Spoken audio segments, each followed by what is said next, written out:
guys, it's Tonya Spivey here with the Real Estate Gals and Keller Williams. I have been asked recently, should I be buying in this market? So obviously this year has been insane with prices going up, and inventory going down. And so when friends or family have asked me, my answer goes back to asking them some questions. So number one is, how long are you willing to stay in that property? So timeline is a big factor because as homes we've seen recently are appreciating, so your timeline to be in a home will tend to be less. So thinking about somebody that bought a home 3-4 years ago potentially could sell today and have quite a significant profit. But if someone, say, is buying at what would be considered the top of the market, then you have to stay a certain amount of time so that appreciation continue to kick in. So if we're moving into a time where prices may be softening, then you may have to stay in your property longer. If we're in a very elevating appreciation time, then you don't need to stay in a property as long to get your investment back or get some sort of profit when you do go to sell. Another question that I ask them is, are you willing to compromise in a market that may be high?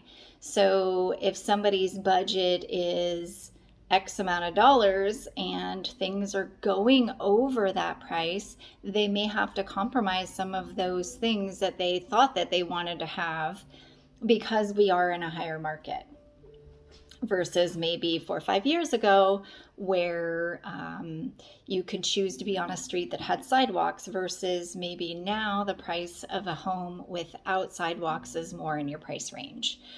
And then another big question that I always go to is, what's the exit strategy? What if, for example, you do buy in this higher market time? How can you get out, or can you get out?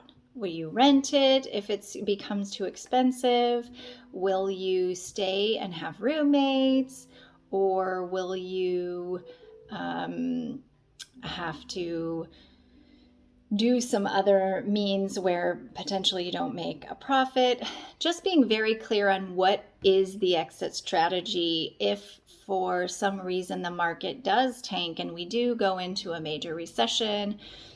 We never are prepared for when things happen. Obviously, like in 2008 and the big boom and bust, many were surprised. And then with COVID, again, many were surprised at the direction that things took. So it's really great to just kind of consider when you're buying in a higher market, what will your exit strategy be?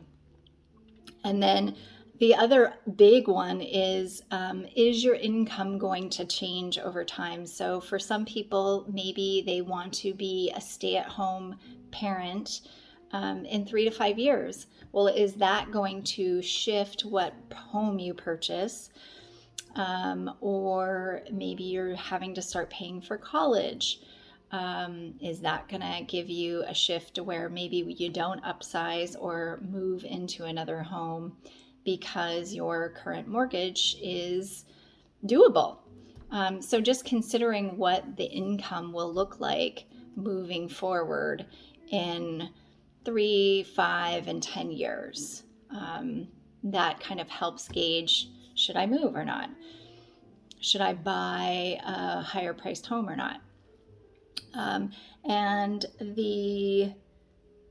Last thing to consider is, have you actually priced, and this is specifically more so for those first-time home buyers, have you gone on to like NerdWallet or any of the mortgage calculators to really get a good idea of what your mortgage payment will be, or comparing what you're paying for rent now and what price of a home will duplicate that rental payment?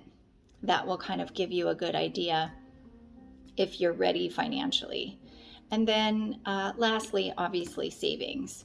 Are you prepared to pay for a pipe bursting in the winter, or a rock flying up into your window when you're mowing the lawn, and having to replace small and large things as being a homeowner?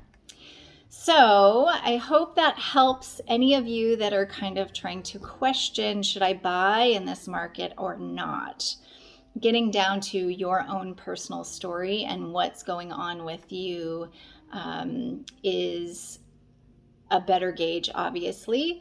So if you have any questions, please don't hesitate to reach out to us and just ask some specific questions about your own personal scenario and what could be helpful, or if maybe you need to wait. Okay, thanks so much for watching. Have a great rest of your day.